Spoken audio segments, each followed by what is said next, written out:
వీడియోను చూస్తున్న వీక్షకులందరికీ నా నమస్సుమాంజలు తెలుపుతూ స్వాగతం పలుకుతున్నాను. నేటి మొదటి ప్రశ్న, ప్రపంచ ఆరోగ్య సంస్థ WHO చే నిర్వహించబడిన ఆరోగ్య ప్రమోషన్పై మొదటి అంతర్జాతీయ సదస్సు ఏ సంవత్సరంలో నిర్వహించబడింది? Option 1 1983 year, option 2 1984 year, option 3 1985 year, option 4 1986 year.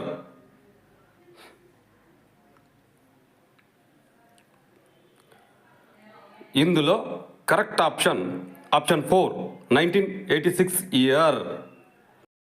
మరో ప్రశ్న, విద్యార్థులు ఆరోగ్యకరమైన వాతావరణంలో విద్యను అభ్యసించగలిగే విధంగా పాఠశాల వాతావరణాన్ని అన్ని విధాలుగా తీర్చిదిద్ది అదే విధమైన వాతావరణాన్ని సంవత్సరం మొత్తం కలగజేయడాన్ని ఏమని పిలుస్తారు?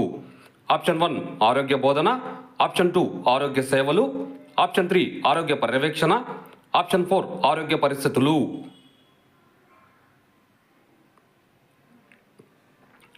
ఇందులో కరెక్ట్ ఆప్షన్ 3 ఆరోగ్య పర్యవేక్షణ. మరో ప్రశ్న, తీసుకునే ఆహార పదార్థాలలో ఒక్కటి కంటే ఎక్కువ పోషక పదార్థాలు తగ్గితే దానిని సాధారణంగా ఏమని పిలుస్తాము? ఆప్షన్ 1 పోషణ, ఆప్షన్ 2 అల్పపోషణ, ఆప్షన్ 3 కుపోషణ, ఆప్షన్ 4 పైవన్నీ.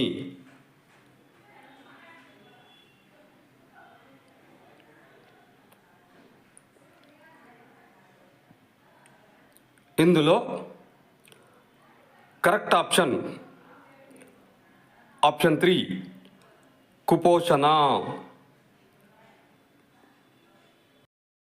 మరో ప్రశ్న, క్రింది వాటిలో ర్యాపిడ్ డయాగ్నోస్టిక్ టెస్ట్ RDT అనేది ఏ వ్యాధి నిర్ధారణను త్వరగా నిర్ధారించడానికి ఒక ప్రత్యామ్నాయ మార్గం? ఆప్షన్ 1 క్షయవ్యాధి, option 2 malaria, option 3 typhoid, option 4 గవద బిళ్ళలు.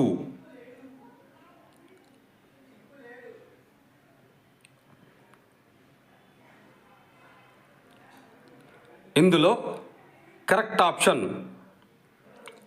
2 మలేరియా. మరో ప్రశ్న, ఒక వ్యక్తి యొక్క BMI క్యాల్కులేటర్లో ఎంతకంటే అధికంగా చూపిస్తే తాను ఉబకాయాన్ని కలిగి ఉన్నట్టు నిర్ధారించబడుతుంది? ఆప్షన్ 1 18.5 పైన, ఆప్షన్ 2 20 to 25 మధ్య, ఆప్షన్ 3 25 to 30 మధ్య, ఆప్షన్ 4 30 అంతకంటే ఎక్కువ.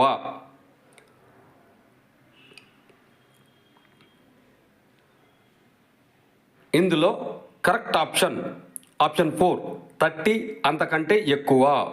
వీడియోను చూసినందుకు అందరికీ ధన్యవాదములు. మేము అడుగుతున్న ఈ ప్రశ్నలు భవిష్యత్తులో మీకు ఉపయోగపడాలని ఆశిస్తున్నాము.